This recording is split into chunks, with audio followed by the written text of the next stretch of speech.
Right. So I think, long story short, I'm sure all that got cut out, but it's okay. But long story short, I basically was just saying that uh, I pretty much started the Android saga. I'm liking it. I think my biggest issue with it is that I think the best part of it so far is I'm liking the development of the characters and like the whole future past aspect of that. I think all that's fucking cool.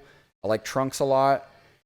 I just don't feel like the Android characters themselves are really all that booming threat Have wise. you met 17 and 18?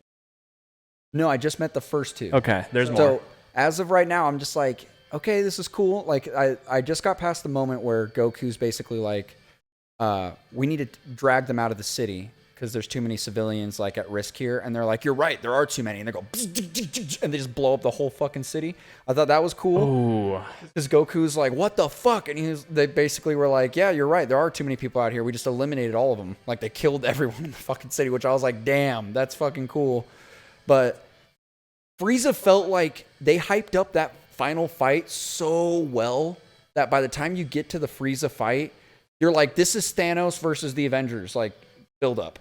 Or just wait. So when you see Goku go Super Saiyan for the first time, you're like, like you get chills from how hyped up that shit is. This feels like it's really, really rushed. So I will say that without spoiling anything as much as possible, the androids do kind of take a backseat as like kind of a subplot, sort of. But one thing that is a movie that I will actually ask you to watch is it's like a special. There's two specials that are movies. There's the Bardock movie, Father of Goku, which and then there is the History of Trunks movie. And what the History of Trunks movie does is it does a better job of like displaying that throughout the entirety of Trunks' future that like he lived in like a place of fear. Like it really characterizes that. It shows you what he's lost, what he's gone through the entire time of being oppressed by these killing machines. And like it kind of motivates more of like why he needed to go back so bad.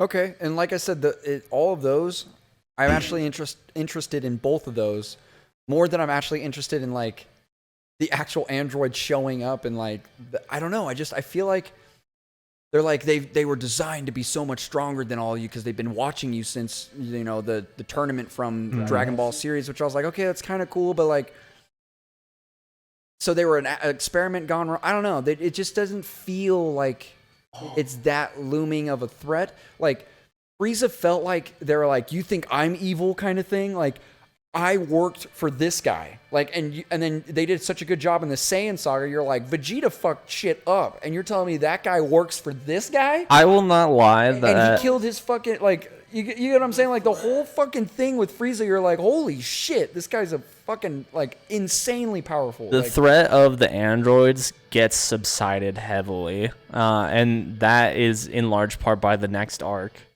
Right, which I've heard is the Cell saga, Yes. right? Which my brother Cell told me, is he's so like, good. he was like, listen, he's like, everything you're feeling about this saga right now is exactly how most people feel. He's like, just get through it, because he's like, the Cell saga is where it's gonna get hyped up again with like the Frieza aspect. I love of Cell. things. I'm like, cool. You're I'm gonna like, get those same feelings. of like the Frieza thing. Cool. Because like I will say the best part of this saga so far, which I honestly thought was the worst at first, because I was like, Frieza's still alive. I was like, how the fuck, you know what I mean? And like, but the way they subvert your expectations with that, where that motherfucker does another one of those planet building fucking bombs, And Trunks like, is just and Trunks one fucking hand, bro. I literally started laughing so hard because he literally just starts fucking walking. He's like, you drop something or whatever. He's like holding the fucking thing up with one hand. I was like, all of that with Trunks was fucking badass. I love Trunks. I wanted more of Trunks. I was like, this is fucking cool. And like hearing him talk about the future and like everything that's going to happen, like I said, reminded me of Terminator. Because Terminator was the same thing. Like a lot of Terminator, like you'd get a glimpse of like 2019 when the Skynet had taken over the world and it's the humans versus the AI robots and stuff. You get a glimpse of that, but it's basically just Kyle Reese talking to Sarah about the future. or Arnold Schwarzenegger talking to young John Connor about who he's going to become. Do you get what I'm saying though? Like, and all of that's super cool because your imagination starts running. You're like, so what's the future like? And they did that so perfectly because Trunks just basically explained to Goku like everything that happens in the future, and like how they're trying to alter the future by giving him that cure to the virus that kills Goku. So then now he's like, if I give you this, there's a possibility you can save our future. So there's a bit of uncertainty there. You don't know if the androids are still going to win because even though he gave Goku the cure to the virus, it could go another way. I'm just saying from the perspective of someone who's watched it for the first time. But you're fine. But all of that puts a sense of mystery around it where it's like, is it going to go the way that Trunks described it still, even though he gave him the virus? Or is Goku going to just fucking kill them all, which is probably the most likely thing. But with the way they're subverting it now, it's happening so fucking fast, dude. Like, I feel like in the matter of 10 episodes, we went from Frieza getting killed by Trunks to now we're fighting the androids. So like, it was that fucking fast. Can I spoil something for you that if it's minor, sure. It's kind of minor because it's related to Trunks. Okay, go ahead. I'm gonna probably watch it anyway. The thing is, Trunks does save the future, but we are thinking of the. Let me get a little bit Morpheus shit right now. We are thinking of the future as one line. So there's alternate realities. He saved their timeline. He did not save his timeline. So we're getting into multiverse territory. Yes. Okay. See that shit's cool. That shit's cool to me. I'm down for that. That's fucking cool. It doesn't go so heavy into it, but it's just the fact that it's like, oh hey, nothing that what Trunks did changed things, right? But not for him. No, I think it's fucking cool because you're a pretty big fan of Dragon Ball, and I've never watched it. You're getting me excited a little bit talking about Dragon Ball because I am a Dragon Ball fan. See, my brother, literally, when I went to see my parents, he was like, "Did you start the Android Saga yet?" And I was like, "No." He watched the entire show. He just got done with it. So he got done with the Buu Saga, which I believe is the last saga.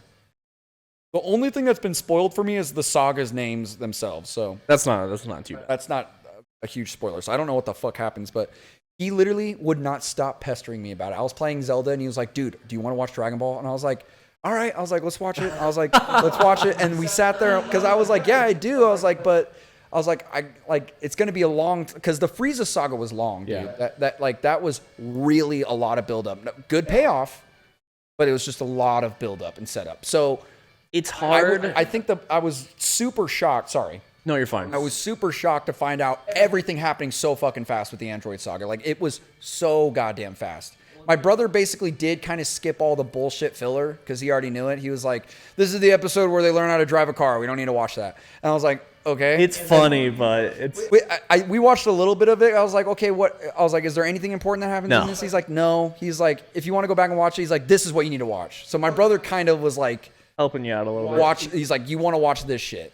Because he knows that. He's like, "I know what you want to watch in this show." And it's like, "You want to see the badass shit?" And I was like, "Yeah." And he's like, "All right, we're going to watch the badass shit." So I like that, but I also don't like that at the same time because... Well, it's not like he only showed me the fights. He showed me the important... He's like, "You have to watch these episodes leading into this or you're not going to know what's going on." So I don't know, like something about the stupidity, like it makes a sense of like actually enjoying the piece and not every moment just being like one war to the next war to the next war. Right. And I did too, but I just think the way that he put it to me, I was like, okay, like he explained kind of what happens, and I was like, okay, like he was like, okay, a lot of the first few episodes of the Android Saga is a lot of filler, basically what the characters are doing while Goku's gone. He's like Krillin got a girlfriend, they broke up. All shit like that. And we watched a little bit here and there because I was like, I still want to see some of that because I want to see what the characters are doing. He's like, okay. So we watched a little bit of it. Or maybe I watched a little bit of that on my own. I can't remember now. But I did see a couple of those episodes because I remember he had because Krillin had like a fucking really overly attached like girlfriend. I think that was maybe the first or second episode. So I saw a little bit of that. We skipped the them learning how to drive a car. He showed me a little bit of it. But we skipped that, and then he showed me what I'm pretty sure is the most important shit. That like he's like, okay, now things are gonna take off. So maybe that's why it feels like it's going really fast.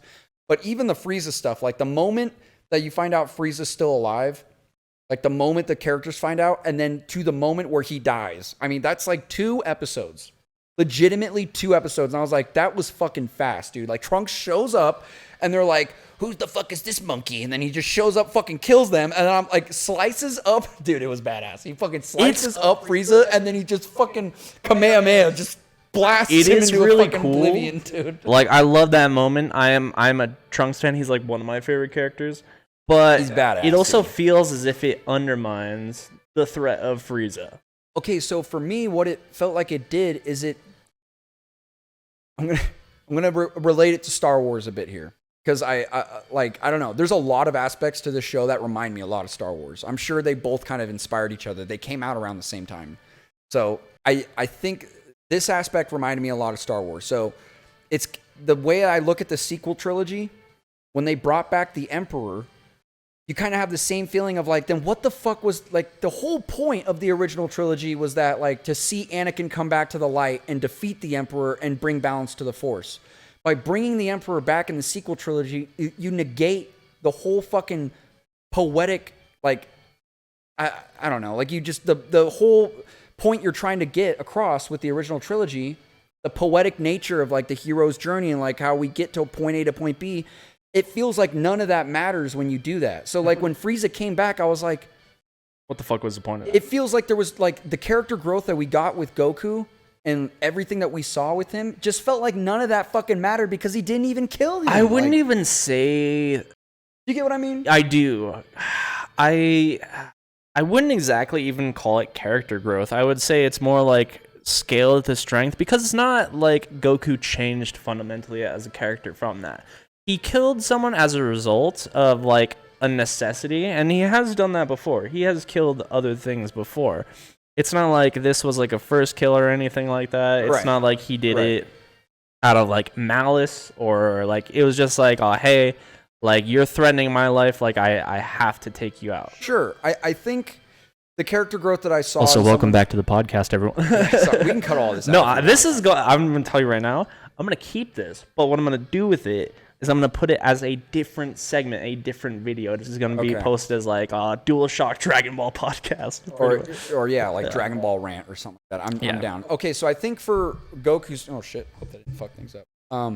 I think with Goku's character, I think the growth that we saw is that like I feel like he understands, because when he goes into this situation, he goes into the situation pretty much exactly how he goes into the Saiyan Saga situation, where he's like, everyone underestimates me. I'm gonna fuck shit up. Super hype. Real quick. And he does that with the Ginyu Force. And you're like, the Ginyu Force gets fucking slaughtered by this guy. It's one of the most hyped up moments is when they literally go to attack him. The motherfucker doesn't even move. I love He it. fucking, it's so cool. And then the moment that Goku actually starts fighting, which by the way, like you get a lot of growth. I think you actually get more growth with Vegeta in that saga than you do with Goku. But you do get growth with Goku. He slaughtered our people, Kakarot. Dude, that part Yeah. legitimately made me tear up the first time I saw that. Vegeta's a goat.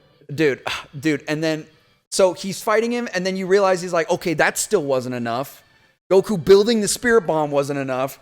The planet fucking blows up, dude. Everything is fucking hype, dude. Okay, so I have something to show you.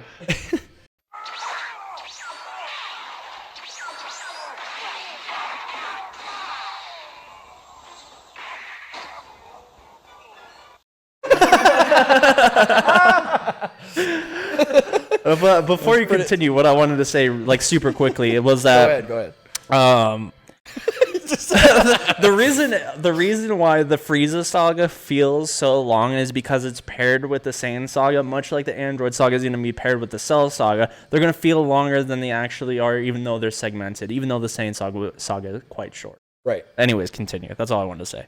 So I think the growth you get is very similar to like Superman when he kills General Zod. It's against Superman's code to kill, but sometimes there is a threat that you cannot reason with. You cannot change its mentality, and you're forced to be put in a position, no matter how hard you try, to have to take the life. And that's a powerful moment for our super strong character whose only code is to basically do anything other than kill someone. Because it's not like he doesn't have the power to do so. He absolutely does. But I thought that's why that moment, like like when he sets up the fucking blade and throws it at Goku and it comes back, technically Frieza cut himself in half. Which was kind of supposed to be what Goku was trying to get across to his character. Where he's like, you've done this to yourself. Maybe you can drift off endlessly in the universe and figure out your next purpose. That is Star Wars as fuck. I don't know. Just that moment of like the Star Wars of like bringing it upon himself, where like you know, it's an Obi-Wan Anakin like thing. you know, think about your actions, young man. But yeah, that I don't know why that just came across it's very super much Star like Wars. Star Wars, except the only thing is that in Star Wars, Anakin was so fucked up. He basically just screamed his hatred at him because he was too helpless. And Obi-Wan left him there thinking he was going to die. The thing I like about Dragon Ball is that Goku tried doing the same thing, but Frieza's little amount of power had left was like he couldn't live with the fact that he was bested by, especially a Saiyan, but just bested in general. He had so much ego and hubris in him to be like, I'm the most powerful in the universe, that once he was bested and he had to live with that guilt, it was almost like he would have rather died. But the juxtaposition between the two characters' moralities is what's really fascinating about that scene, is because Goku tried letting it go and he went, you fool, and fucking blasted the shit out of him. I thought it would have been better if he died right there. That would have been better to Goku's character. I would like to see further on, maybe him, like, obviously it's not going to happen because he didn't kill him. The Trunks killed him. But, like, if the show were to continue, maybe he reflects on that and maybe he feels a little guilty about, like, I could have convinced him another way of, like, you know what I mean? Like, but it's to the point where, like, some people can't be reasoned with. And I think that would have been cool to see Goku struggle with that. You get what I mean? Yes, there's a And because I think all that's really cool. Now, side note, just a quick side note. I'm not going to go into it because we've already talked about Vegeta's character. That is the best part of the show, is Vegeta. Oh, and it His gets better. change It gets reminds better. me of Prince Zuko from Absolutely. Avatar. And I love that. If you can pull that off well, that's probably why Dragon Ball is one of my favorite shows right now. Because at the beginning, I was Avatar is so good too. I was like, how the fuck are you going to make me like this guy? He blows up that fucking planet where they were like, he saved us. And then he's like, my wife. And he's like, let's destroy this insect planet. And he just fucking blows it up. I was like, fuck this guy. And then somehow he kills all the Namek people. And I was like, fuck this guy. Like, I don't. And then you somehow won me over with him. I was like, two things. you get what I mean? Yes, I'm like, exactly. How did the fucking writers do that? It's brilliant. I watched like a 2.5 hour video of like someone doing like a mental, like psychological profile on Zuko. It was absolutely amazing. I'll see if I can like put this in the video somehow. Mm-hmm. But yeah, let me just say, Vegeta keeps getting better. Really? Not for a moment does he not, like, he just keeps raising that bar, and that's why he ultimately is like, oh yeah, dude, this is by far my favorite character. Like, Goku is amazing, but he's just like this, he's just Goku, and he will always just be Goku. He has an amazing moment, which I think you'll appreciate in the Buu Saga. It's literally part of the final fight in the Buu Saga, which kind of mirrors that, like, you know, putting down the threat, but it's out of, like, need for peace.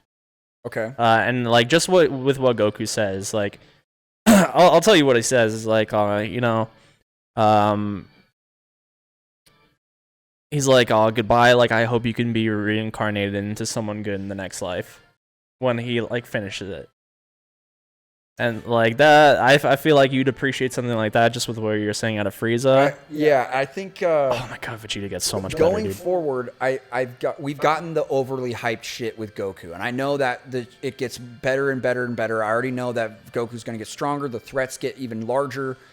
I think what I want from Goku's character is I want kind of like a downfall and a re-rising with his character. I want something like that with him, because then I get to see more inside the mind of Goku, and we can explore his character during defeat.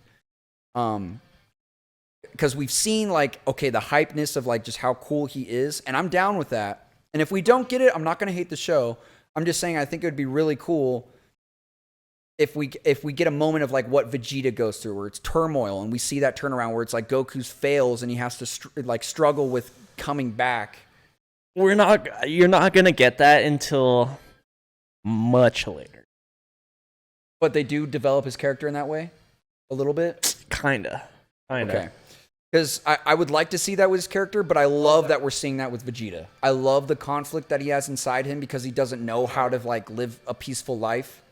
You know, he's starting to change a heart towards Earth. He doesn't want to admit it, but you can tell that he is.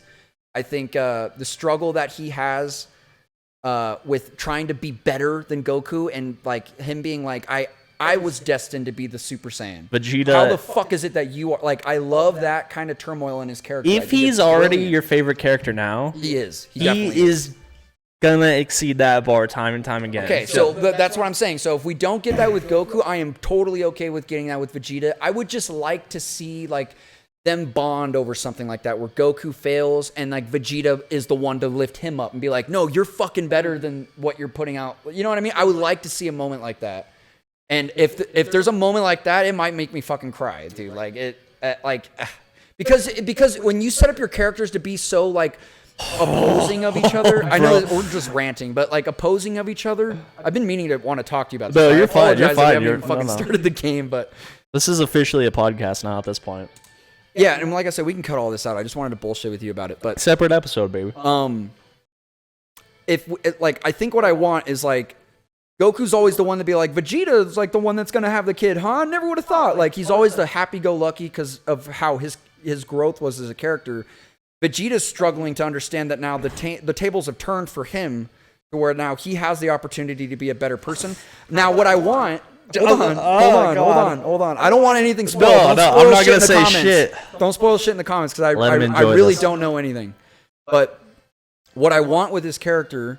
is I want a moment where it's like Goku starts to fail and Vegeta has to be the one to be there. Dude, it's getting me a little emotional talking about it, but that would be such a brilliant arc for his character from going to be like I don't give a fuck about our race or anything like that. I'm just going to do what Frieza told me to being like that's why that moment hit so hard where he was like, Kakarot, we're the last of the Saiyans because of him. He slaughtered our people. You have to avenge our people. Like that moment hits. Because you understand in that character, that's a moment of like him really expressing where all of his anger comes from, is what happened to his father, what happened to his people. And I think a moment where Goku's failing and he needs someone like Vegeta to kind of lift him back up to be like, no, you're better than what you think you are. I have been trying to match you my entire life. For you to sit here and think that you're not good enough, like I won't accept that.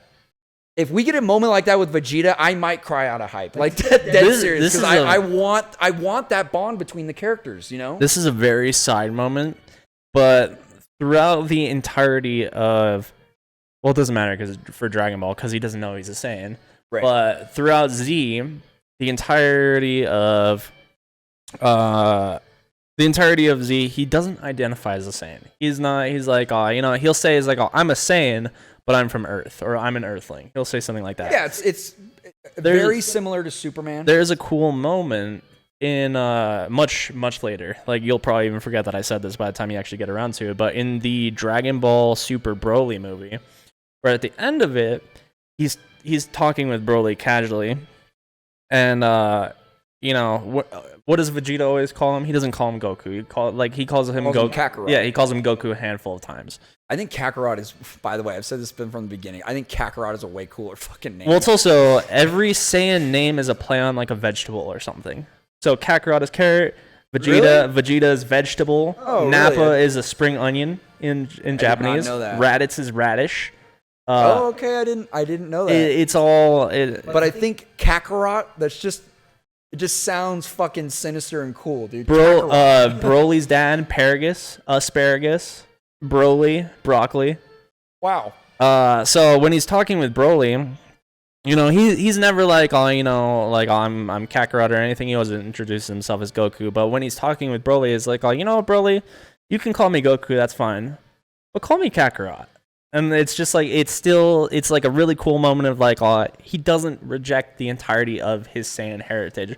From his Saiyan to Saiyan peers, like, you're a Saiyan, you can call me by my Saiyan name. Like, that's cool. Yeah, I'm excited. Okay. I'm excited. I'm very excited for the show. I just wanted to let you, this all started because I just wanted to tell you that I started the Android saga. And like I said, right now it feels like everything's being rushed. It doesn't feel like, I'm not really attached to what's happening.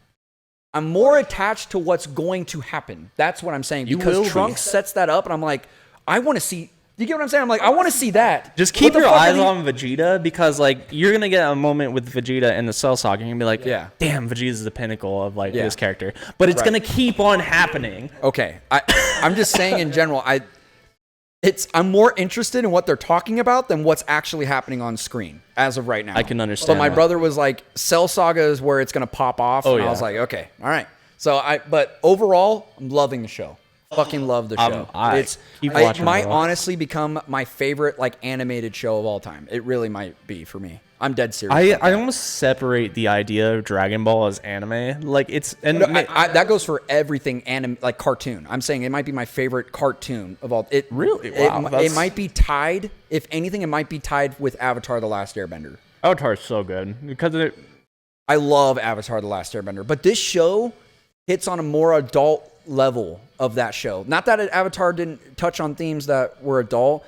It just felt like it was more of like a subdued kid version of Dragon Ball. slaughtered our people, Kakarot. Dude, bro, like Dragon Ball has way more moments where you're like, what the fuck? Like it's just insane shit happens, dude. But anyway, I digress. I'm just repeating. myself. I'm actually very excited for you to continue. And like I know it's really hard because Dragon Ball is so long, but like if you can keep on producing steam for the show, like I'm gonna finish it. I don't know like when it's gonna be finished, but I will finish the show. I'm too invested in the characters. Like everything is fresh in my memory, exactly like where these characters are and everything. Like even when I started the Android Saga, I was like, yeah, I remember everything perfectly. Like it just happened. Even though I watched it like 2 months ago, like because it was that good to me. I was that invested in the show. And I've been beating myself over the fucking head about just like, how have I not watched this show before? Like I've seen bits and pieces when I was a kid because I remember there were older kids than me when I was really little that watched it on like Toonami. mm-hmm. And like I remember them being hella into it. And I'd watch like an episode or two back then. But I never really sat down and watched the show.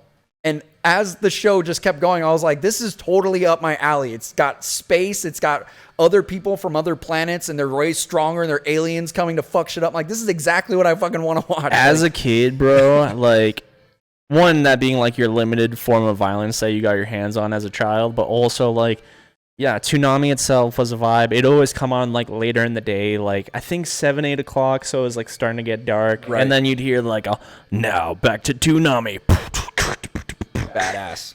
It's like last time on Dragon Ball Z. I love every minute, bro. And I think like that exposure like really did culminate into Dragon Ball being one of my favorite things because like and you had to wait for it. You had to wait for like every Toonami session. And there wasn't always a guarantee it was going to be a new episode. Chances are it was because I think when it was being produced on Toonami, they aired it subsequently like one after the other. Okay. So like yeah, every time Toonami would come on, it'd be like the newest episode of Dragon Ball Z that they were releasing, or maybe it's like maybe it was possibly maybe a new episode at like a Friday or a Saturday. Who knows? I don't remember exactly how they were airing it, but that is absolutely how I watched Dragon Ball Z. And then after that, when people would rip videos of Dragon Ball and post them on YouTube, I binged the shit out of Dragon Ball as a kid on YouTube. That's cool. That's cool. Back before they would take shit like Oh that yeah, down. that was way back though. One little side note I was thinking about, like you were talking about, like what is going on here? Find out next episode. It was funny because like when Trunks showed up, I literally looked at my brother, was like, "Who the fuck is this guy?" And all of a sudden the TV was like, "Who is this mysterious character?" Find out on the next episode. I was like, "Put the fucking next episode." I was like, I gotta know who the fuck this guy is. They also do things that are like just as funny, where like it's like you know. Next time on Dragon Ball Z, will Gohan be defeated? Find out next time. On next episode of Dragon Ball Z, Gohan defeated? They're like so dumb, but No, it's cool, dude. I love even it. the cheesiness of the show. It's perfect. I would not change a single fucking thing about this show. it feels Not lost in at time all. in a great way. It feels like you're yeah, that's a good way to put it. Like it's a time capsule. Like you're watching something ripped straight from the 80s, and it totally is. And like And the 4:3 aspect ratio even too. the dialogue is perfect. Like it's got moments of brilliance and great acting, but it's also got moments of terrible acting. But He's it's like, a Super Saiyan. it's what? But it's like it's hype. It's cheesy, but it's hype as fuck. Like Kakarot, you did it, you dog. You actually did it. I was like, this is fucking sick. The Like best and then he's line. about to fucking punch Frieza, and he disappears. I was like, oh fuck. The dude. best line So goddamn. is I'm yelling, but when like, I'm just hyped. As when shit off Krillin that, and dude. Gohan are talking with Vegeta, and Vegeta's like producing the armor for them. He's That like, was great, and Krillin's like, oh, whoa, Mondo, cool. Yes, Mondo, cool indeed. Yeah, I know what you're talking about. Mondo cool indeed. Oh my god. There's moments of like that. It's like Vegeta saying tubular. Dude, there were like when I was watching with my brother, there's so many lines where they'll just say something like that, and me and my brother would just start busting up laughing. I'm what- like, this show's a fucking masterpiece. I wouldn't. Yes, kids, it is radical. Yeah. Or like, he's like, you're not gonna count down for me? Fine. 10, 9, 8, 7, 6, 5, 4, 3, 2, 1. Do you remember that? What? You don't remember that? Like, there's a moment where Vegeta and Frieza are about to fight during the Frieza saga, and like, because Goku is in the fucking back to tank. Dude, there's so much Star Wars influence. I'm telling you. When Goku's, I call it the back to tank. It's not a back to tank, but it's pretty much the back to tank from Star Wars. Goku's in the back to tank, just like healing, right? And they're waiting for him to come out, so they're holding him off. And fucking, I think Krillin just fucking died. Right? He got blown up. And Vegeta is about to fight him, and he's just like, "This isn't even my final form, Vegeta," or whatever. He's like, "You don't think I can handle you?" And he's like, "You've never seen a Super Saiyan." He's like, basically like bluffing, right? And he's like, "What? You don't think you?" He says something along the lines of like, This is "He's like, let's get this." Vegeta's like, "Let's get this on," and he's like, "You're not even gonna give me a countdown." Vegeta, yeah, I swear to God, and Vegeta goes, "Fine, 10, 9, 8, 7, 6, 5, 4, 3, 2, 1." I love Bro, I gotta find that clip. As a I power laughed so moment- fucking hard at that moment. as a power moment. I love when Vegeta is fighting Frieza though, and they're like hand to hand with each other. They're creating like a crater around them. Yeah. Oh yeah. my god. Dude, even moment like when Krillin dies and Gohan is just Gohan is just like just fucking blasts him in the ground. They're like, he's like, I didn't even know he could generate that much power. I was Gohan like, versus Frieza. Oof. that was fucking sick, dude. Like, anyways, we're going on like a 2-hour rant here about Dragon Ball. Oh my god. But long story short, I'm very excited about this I'm show. excited Everything for that you, I've bro. seen is really good. I think Android Saga is just going a little quickly, but I'm curious to see where it ends up. So we'll see. But I'm really, really enjoying the show. I'm Really enjoying it. very enthused for you, especially with Vegeta being your favorite character and the fact that I know how good Vegeta gets and keeps getting. Are you like my brother? Me talking about it, does it make you want to watch the show now? Kind of. I have it almost pretty much committed to memory. Like You've probably seen it a bunch too, like right? I've watched it through at least like 4 times. Should celebrate Goku Day sometime. I forget when Goku Day is. I think it already passed.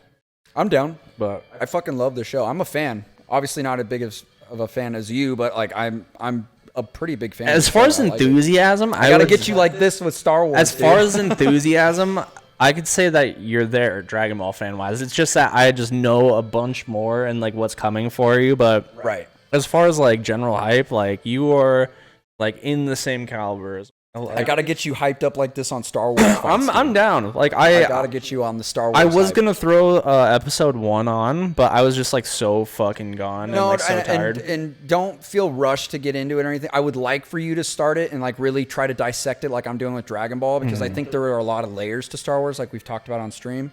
But I think you would really like it. If you like Dragon Ball as much as you do, I think you'll like Star Wars a lot because you'll see the similarities. I see that with Dragon Ball, and I think that's why I like Dragon Ball so much. There's also a lot of meat in Star Wars. Like there's a There's a lot lot. and there's like a lot of things outside of Star Wars that like reinforce the big like pillar that is Star Wars, like a lot of external knowledge where there is external knowledge in Dragon Ball, but like I feel like it doesn't bring itself like something external from Star Wars can like raise the bar for Star Wars that much more. For something external on Dragon Ball, like, oh, that's cool. The way I describe it is that like for example, I think there are more things in Dragon Ball I could have dove into before I watched Z, like the show I Dragon think Ball. you're fine. I don't think you need But to I watch think Dragon Ball. just taking a bite out of the apple that is Dragon Ball as a whole, there's enough there to where it makes me want to finish the apple. You get what I'm saying? So I think with Star Wars, if you just watch the movies as in taking a bite out of it, I think there's enough in the movies that'll make you want to finish the apple and look more into the lore. Does that make sense? I could buy into that. Like, I don't think it's necessary to watch Dragon Ball to watch Z, because there's not a lot to unpack in the first moments. You can get that Piccolo and Goku had like something going on initially where like, okay, they don't particularly like each other. You might not get why, but Piccolo is actually the son of Demon King Piccolo, which he was like spit out as an egg. He's only like a couple years older than Gohan, but the Namekians age so fast to be like kind of combat ready or ready for whatever duties that they have. Right. But you really get like Dragon Ball is more of an exploration tale. It's more about them finding the actual Dragon Balls and like collecting them. It's more of like a journey, like Goku and Bulma together when they were kids, and like them picking up the Z crew, like finding Krillin, going to Master Roshi, coming across Yamcha. Like it's very different than Z. I do want to say that there was a line that actually hit me in the feels so far in the Android saga, and it was Gohan and Piccolo. And Gohan asked Piccolo, he's like, why didn't you go with the Namekians when they left? And he said, dude, I don't even want to fucking say it. He said something along the lines Some of racist ass shit, bro. no, he's like, why didn't you go with your people? And he's like, some bonds run stronger and deeper than religion or the color of your skin. And I was like, fuck. I swear to God he said that. And I literally looked at my brother. My brother was like, that was a fucking line. I was like, holy shit, man. Like, and there's moments of that in Dragon Ball Z that make it just S tier, dude. Like, because you get those cheesy moments, but then you get a really good fucking line like that. And I'm like, damn. And the way it was delivered was perfect, because the way it was framed is like Gohan was here and Piccolo was like looking off in the distance. And he was like, why didn't you leave with your people? And like, you can see the camera turns, you see Piccolo smiling, but Gohan doesn't see that, right? But that's because he's recognizing that Gohan looks at him as like another father figure, right? But Piccolo's too prideful of himself to also feel that kind of bond with Gohan too. But he just says something that's just like, damn, like that was fucking philosophy. What of life, a moment bro. for Piccolo, dude. And there was no fighting going on. There was nothing. But okay, now some bonds run deeper than religion or the color of your skin. I was like, fuck, you're man. making me kind of mad. Why? And it's at current day media of like you would not see these themes present in the way that they are in current day content that children are absorbing. Right, and I think you and I, we're not really talking about the actual thing that makes that line so impactful, because I think it's a little obvious, but you can tell what the writers were trying to go for there. It's like, it was trying to like bridge the gap between different races and different religions, and saying that you can build bonds with people. Like, there was a theme there. There's a lot of subtext there, And yeah. 100%, I think Star Wars has that too. And so that's why I see subtleties like that in shows like that, because you're teaching kids a really positive message. And I think I'm fucking almost 26 years old, and that line hit me like a train. I was like, holy shit. Like, coming from the same show where Mr. Popo is blatantly like kind of there's a moment where King Kai makes a joke and Bubbles is like, he's like, I'm sorry, Mr. Bubbles. I did not. like King Kai is the she's like, I don't know what's going on. The androids would take over. I mean, Mr. Popo's like design, so like bringing that into question. Like, I know it's like racist imagery, but like in Dragon Ball Kai, which is like the retelling of like just the crucial parts. Sure.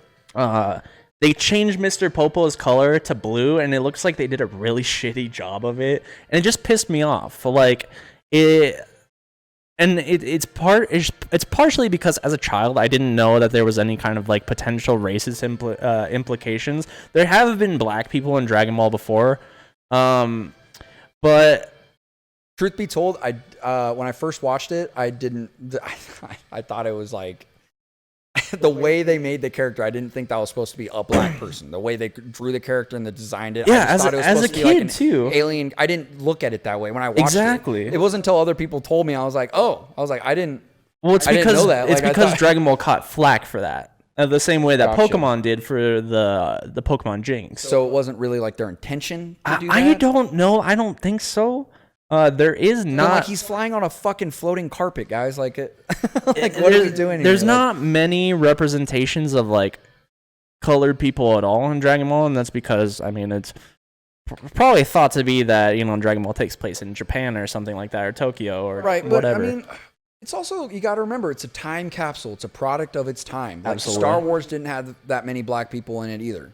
It's just the God's honest truth. I mean, there's subtle hints of like, there's moments in Star Wars where it's like, damn, like most people look at droids as like not real things. They're not allowed in the bars. They talk about that in Star Wars: A New Hope, Episode 4, where they try to walk into a bar and they're like, "You're droids. They're not welcome here." Like, there's little subtle things like that. But then all the characters around them treat like C-3PO and R2-D2 as People. part of their friends, and so there's subtle things like that that are sprinkled in, right? And I feel like there's something like it's honestly not that bad, especially if you put into context like some things that came out in like the 60s or even the early 70s. Eek. Some of those are really just blatantly racist. Like, there is no like misinterpretation with that. You know what I mean? And I'm not saying it was okay. I'm not saying anything like that. I'm just saying it's a product of its time. Like, that it's just how things were back then. Doesn't mean it was okay. It's not.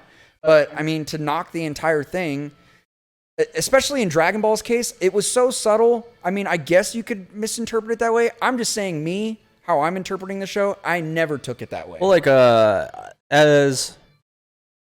and once again, like I never connected any kind of dots of anyone as being of color. Like, this is like Mr. Popo once again is like, oh, this is supposed to be a black person. Like, as a child, and like even you now as a fully grown adult didn't make that any kind of connection there. But like you'll have people that are like, it's like, oh yeah, Piccolo's 100% black. Are you kidding me? Like, he's just as good as a black person is. Sure, and but that's kind of why I'm saying, like, okay, did they really think that way about the race? Because then why would they have that line that Piccolo says if they really? God, that's such a good line, though. Right. So, like, if anybody ends up going like Dragon Ball Z is inferior because it touches on racism and stuff like that, I'm like, yeah, it touches on racism in a positive way. It talks about how like racism is a dumb thing and that you can have bonds with people that go beyond that. Like, here we go, case in point, and then show that line. Like, this is from the 1988 version of Dragon Ball Z. Tell me that they're trying to be fucking, you know what I'm saying? I'm like, I don't think they were intending to do that, and they would touch on themes like that of like an entire different type of people from a different kind of planet and touch on these themes if they weren't trying to put out the message that having racism in your heart is just terrible and shouldn't be a thing that you should have towards other people. You get what I mean? I like Piccolo. I really do. I think he's a dope character. I like him being like he's strong, no doubt. He is like the combat equivalent of like the Namekian race. They have like the people that are like purely in magic, and then they have the people that are purely in combat.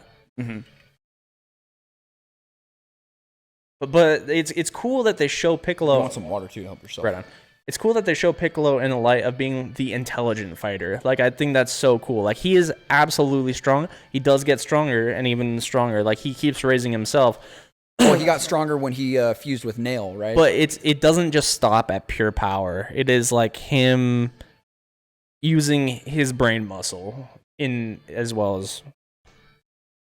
Yeah, he feels more like a mentor type character at this point. Very sick. Which makes me want to go watch Dragon Ball because I want to see that growth, because I know he was a villain in the original show. So I want to see that change. Even at the beginning of Dragon Ball, he's like, the only reason I'm helping you is because this guy showed up and we need to work together to fucking take him out, which is... And then I'll kill you. Right. And then eventually that devolves into it's like, oh, hey, this is Piccolo. He's a longtime family friend.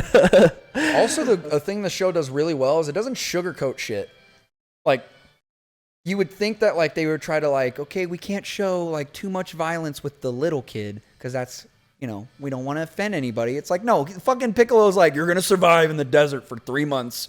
Your mother's not going to know where you are. Best of luck. This is your training. And then you see that development with Gohan, and you get to a point where Gohan was annoying as shit the first time I saw him. First time I saw him, I was like, he just keeps crying, and you're like, fuck this kid. And then you get to a point where you're like, Gohan's the shit. Like, I like Gohan a lot. Absolutely. Even at his little kid age, because we sit there and have enough time to see the development of his character. Like, I could literally talk about Dragon Ball Z for fucking 3 hours. With this alone, with like how you feel about Gohan and Piccolo's relationship, like Love it. You're gonna hear like such a good line in the Cell Saga between Goku, Gohan, and Cell. Like Gohan is fighting, or not Cell. Goku, Gohan, and Piccolo. Between the three of them, Gohan is fighting, and Piccolo says an amazing line that I just don't want to tell you because like the delivery is so important. But oh my god, I think before we continue, I was gonna say maybe we should put a lid on it. We could God talk about damn this it! All right, thank you for joining our mini podcast. Yeah. We can talk about this more later. This was totally unintended and just off the hip conversation. So I started it. I apologize. I'm so stoked that you're enjoying it though, I really because am. like really you am. being so excited about it is reminding me how much and why I loved it in the first place. Right. But yeah, let's put a cap on things. All right. I'm gonna stop the recording here. We're gonna start fresh.